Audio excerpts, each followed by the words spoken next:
tarot reading with yours truly. Well, ayun na. Sabi ko nga. And for today's video, let's do current feelings ng person on your mind towards you. Ano ang feelings niya na sa'yo? Nararamdaman ng person na ito. Intuitively, I can see, if ikaw na nanonood nito is meron kayong hindi pagkakaintindihan ng person mo, maaring may messages siya sa'yo here, or you have an idea kung ano ang susunod niyang moves towards you. So let's check that. Current feelings ng person on your mind. But before we proceed, I would like to say thank you sa lahat ng new subscribers, followers ng aking social media accounts. And for those naman who are asking about my private reading, just message me sa aking TikTok or email me. And yeah, let's go. Don't forget also to subscribe and follow for exclusive tarot reading na nasa YT channel. This is for all zodiac sign na current feelings ng person on your mind. We got Knight of Wands, Two of Pentacles, the Wheel of Fortune. Ang dami bang pasikot-sikot? May naririnig akong pasikot-sikot. Ten of Wands. Current feelings. Knight of Pentacles. The World. For some of you, this is an LDR situation.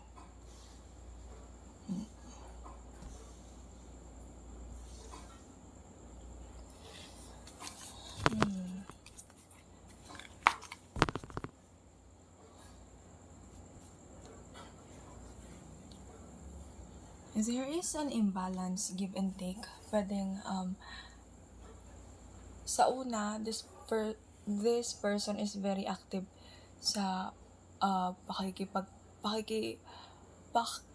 ba yun? Wow, I can't speak. Pagpapakita, ayun, ng motibo sa'yo. Pero, as time goes by, habang tumatagal, nagkakaroon ng confusion or pagbabago when it comes to this energy. Parang mas bumabagal yung actions niya, bumabagal ang mga reply, ang mga messages. Ang mata ko ay nakatitig sa images na andito sa Two of Pentacles. Kung makikita nyo may boat dyan. Maybe this person is may kadil ka or you're connected with someone na nagtatrabaho abroad, sa barko, and you're wondering or iniisip mo kung ano ang susunod na mangyayari sa inyong connection. And this person's current feelings towards you is undecided siya eh. And isa sa mga nakikita kong rason dito is marami siyang dinadalang responsibilities.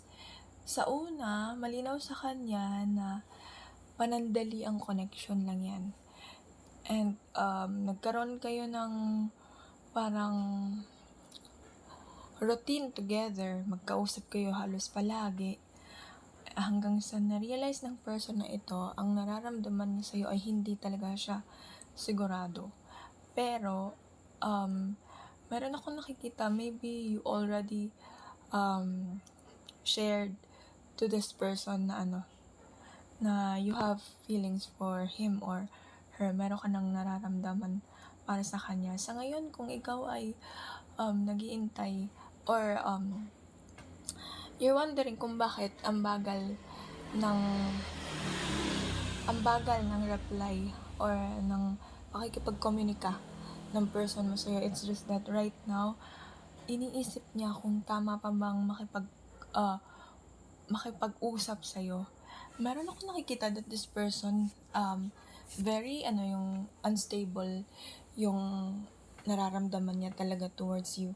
So ngayon, hindi pa siya ready mag-offer ng positive or commitment. Attraction andito, since this is Knight of Wands, very mabilis ang pangyayaring connection na naganap sa inyong dalawa. And right now, this person is very clear sa kanyang sarili na I'm not ready na magkaroon ulit or pumasok sa isang relasyon. And ayun nga, meron ako nakikitang energy dito that for some, maring maghintay ka ng hintayin mo ang person na to hanggang sa magkaroon siya ng clarity. Or for some of you naman, alam mo na yung sagot eh. Or maybe sinabi niya rin niya na rin sa'yo. It's just that parang hinahanapan mo lang ng additional na sagot or ng realization na, or hinahanapan mo lang ng dahilan para magkaroon ng extension ang relationship ninyo. Pasensya na't nauutal. Ayun, tayo ay nasa kasagsagan ng astrological energies na retrograde. So, ayun. And isa sa mga nakikita ko rin dito, very imbalance sa ngayon ang finances ng person na ito, person na kakonect mo. Medyo nagkakaroon ng imbalance din siya when it comes to his career, at maring magpalipat-lipat siya ng lugar just to achieve that stability sa pera. Pero since this is a feelings naman, very evident dito, very obvious dito that this person hindi pa siya ready makipag-commit sa'yo. Maybe red is very significant color for you or for this person. And for some naman, yung necklace na silver, maybe you're wearing that now habang pinapanood mo to. And yeah, this is your reading. Kung naka-resonate ka sa reading na to, comment below and don't forget to follow and subscribe. And see you sa next video. Bye!